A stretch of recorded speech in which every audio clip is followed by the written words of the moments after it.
Okay, that was a pretty impressive introduction, so hopefully this will actually live up to the hype I just gave it.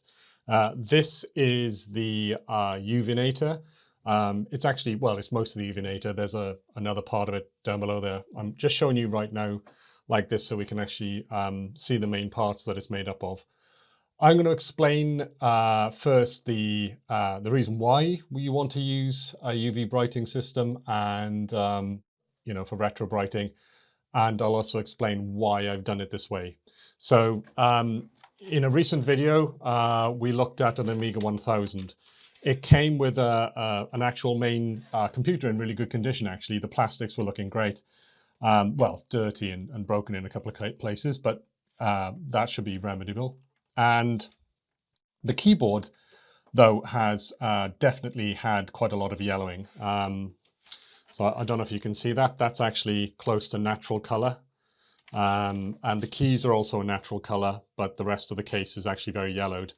It's typical of yellowing on a lot of computers where it's not necessarily even. This side is actually not as yellowed as the top.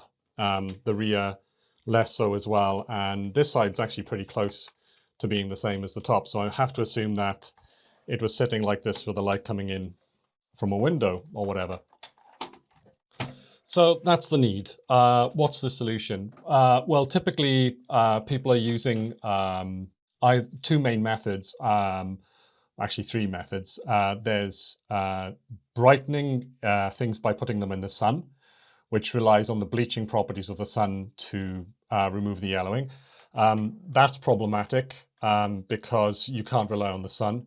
And also it can lead to unpredictable whitening, I would say, and also over whitening in certain directions because the sun is very directional and you can't control the sun. It moves around in the sky as it sees fit, usually from left to right. So having a box where you're just using electrically lit lights makes a lot of sense, right? You can do it in the middle of winter and it's reliable and the lights don't move around unless you want them to. The quality of the light is an important thing because it has to be UV from what we know. The chemistry of the process is a little bit unknown. For some reason, there don't seem to be that many chemists in the retro community. I think it's got something to do with replacing oxygen with hydrogen or vice versa. I'm not sure which way around it is. But during the UV brighting process, hydrogen peroxide gives off a gas, which I'm hoping is oxygen. And I'm assuming that the hydrogen in it gets bonded to the plastic and that does something in terms of making it not be yellow anymore. Now, to get that UV light to apply to the surface, you need to either immerse the plastics in hydrogen peroxide gas, or vapor, I suppose, That's another method, which is known as Airbriting. Another method is where you actually immerse the plastics in hydrogen peroxide dissolved in a solution of water. And that's the technique that I use, hence the box. I've chosen quite a robust packing box to use for this purpose. And the reason for that is, I don't know if you own any of these, but they can be flimsy on occasion. And I've definitely had them crack and break in the past, including on the bottom. And you really don't want that to happen when you've got it filled up with hydrogen peroxide, i.e. bleach. I want the light to be like a super photons. I don't want the light to be coherent. So in this setup that I have here in the studio, I have a light here, and it's producing a noticeable shadow here on the table, at least from what I can see. And that's definitely not something that you want in retrobriting. Ideally, you kind of want the photons to come from the left, the right, the rear, and the front, and the top all at the same time, which is nearly impossible to do. But this system does a pretty decent job of that. Not perfect, obviously, but it does a pretty decent job for a reasonable price. You'll see that it's reflective, and that is vinyl, which I bought from Amazon, a sheet of vinyl, not very expensive. It's actually quite reflective. I can see my hand. I don't know, you can see my hand in there. The sticky side of the vinyl is actually facing into the box. And that's not great, because ideally you'd have this side facing into the box, but there's no adhesive on it. So I can't stick it to the box the other way around. And I know what you're thinking, stick it to the inside, but I can't do that, because if I do that, if I put the glue side this way and the mirror surface facing inwards, which would be the perfect situation, it's going to come off in the peroxide. I know what peroxide is like. It takes duct tape off. It dissolves the glue in duct tape, and duct tape will actually fall off plastic surfaces. So I don't think this vinyl would last any decent period of time inside the box. So yeah, the vinyl has to go on the outside, and very luckily, the way it's made, there's quite a thin layer of glue, and basically it's then reflective underneath. So I'm going to show you the inside of the box, and I'm not sure how clear it's going to be on camera, but if you put your hand in there, you can actually see your hand reflected clearly with, you know, wrinkles in my skin and so on visible inside the reflective surface. So it's not incredibly reflective. It's not a mirror, and that's okay. That's perfectly fine, because I don't want it to be a perfect mirror.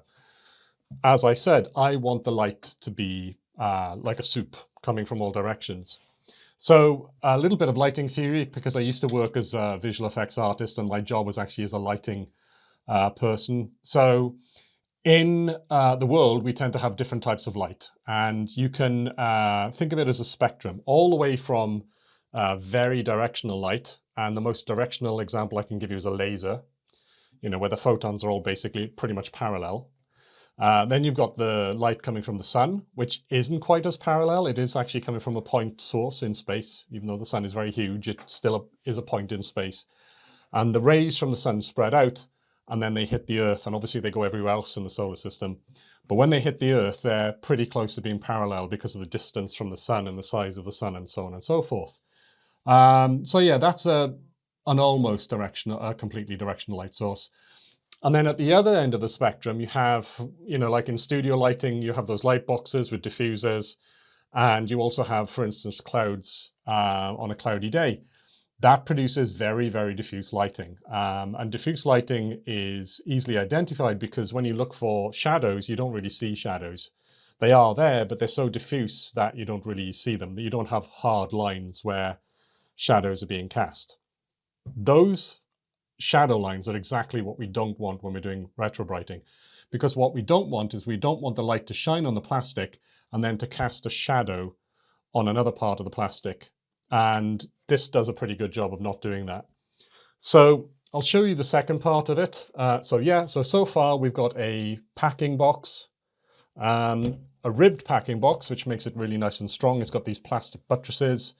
And then I've cut out sheets of reflective vinyl.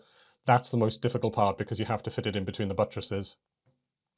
So that's a bit of a pain. But anyway, a nice little art project for an evening.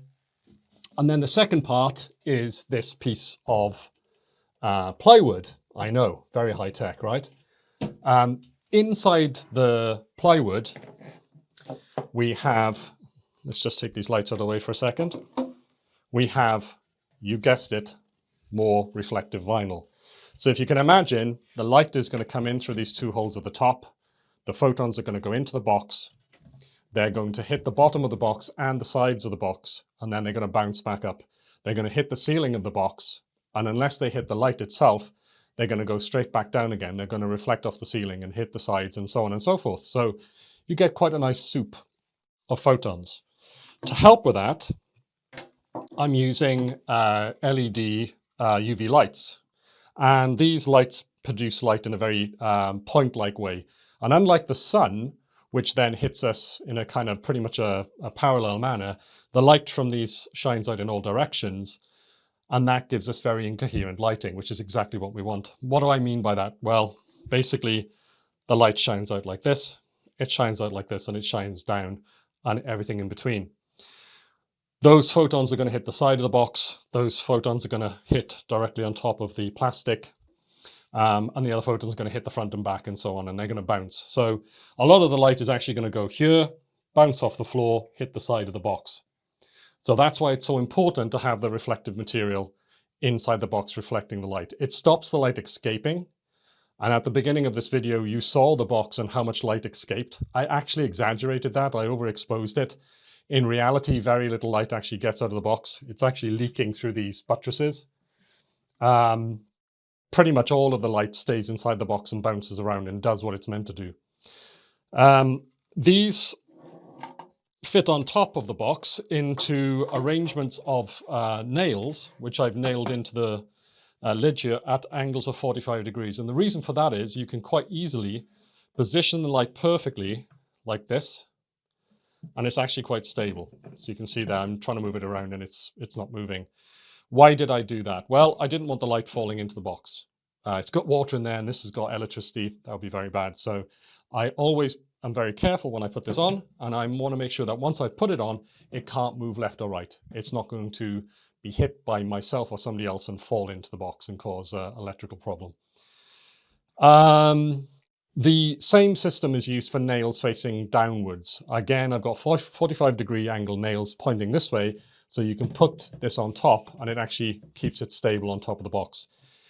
One downside of the system is that the nails fall out. So you may find that every now and again you might have to get the nails, like these nails are falling out, you see? So I need to put some new nails in there. But on this side, it's actually working pretty well. One nail is falling out there, so obviously I need to hit the nails in a little bit harder.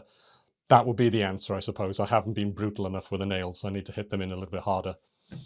You can see I've done a trace mark here. And then, of course, I realized that I didn't need it. That's why it's on the top, but it's not really needed. But it did give me an idea of the overall shape underneath, right, where it's going to fit onto the box. And then I used this as a template to actually then draw these rectangles. So I knew where the lights were going to go, so I could put the nails in. And then all I did was I looked at the size of the bezel on this. And I realized I needed something like 1 centimeter, maybe 12 millimeters, half an inch, to basically allow this to sit on it with a nice safe lip. Yeah, and that's basically it. That is the UVNator. These are the most expensive part of the equation. These were bought from Amazon. These are, I think, let me get my glasses because they've got very small text and my eyesight isn't as great as it used to be, unfortunately. Let's have a look here. 50 watts. Yeah, so these are 50 watt UV LED lights. They do produce quite a bit of heat when they're running. Not enough heat to cause a problem with burning the wood or anything like that, but they do get substantially warm. That's also a good thing because when you think about it, you've got a catalytic, not a catalytic, what's the word? You've got, you need a catalyst to make the chemical reaction happen between the peroxide and the plastic. And one of the classic catalysts, of course, is heat. That increases the reaction rate. The other catalyst in this particular case is the UV light. We know that sunlight helps the process speed up. And the reason that we know that is that if you leave the peroxide mixed with the water inside the box, normally it will just sit there and the plastic will start to get bubbles on it after a while, after 10, 20 minutes, maybe an hour.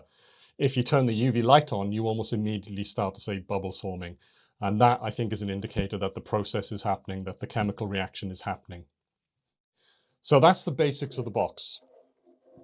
What tips can I give you for using a box like this? Well, one thing I would say is that when you have an even retrobriting, if the unevenness is very extreme, it may not be worth doing it. I've had situations before where that's happened. I've had a situation with an Apple iMac, one of the original iMacs, which has the clear plastic case.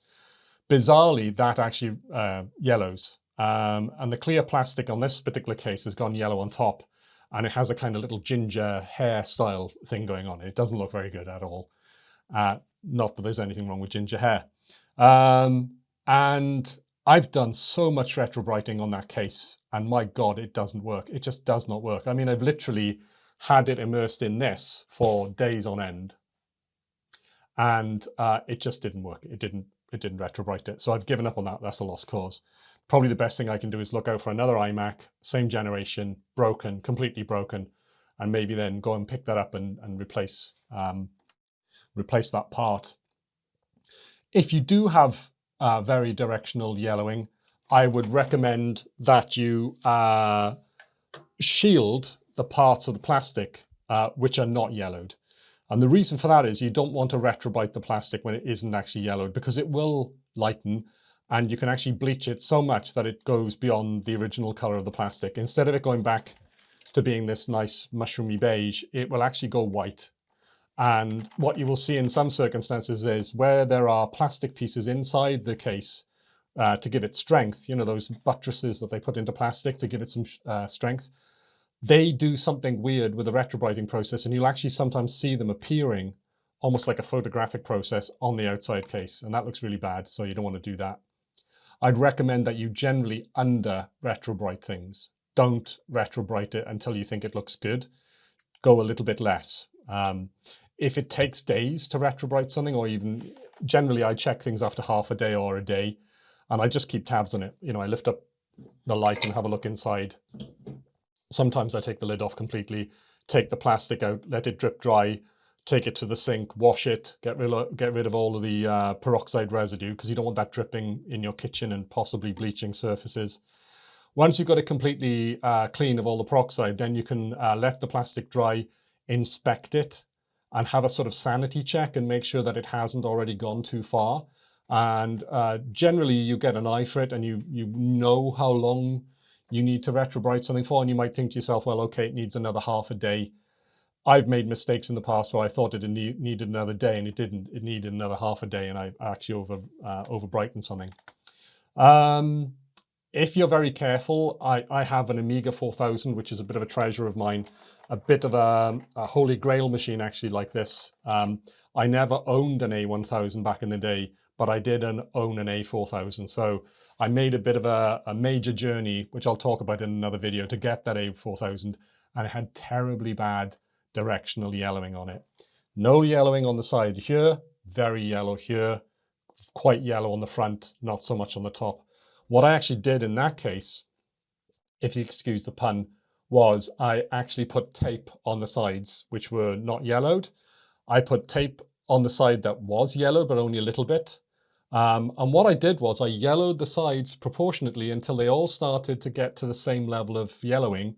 And then once I did that, I would remove the tape and then let that smaller amount of yellowing be removed when it was equal to the yellowing on the top and the sides.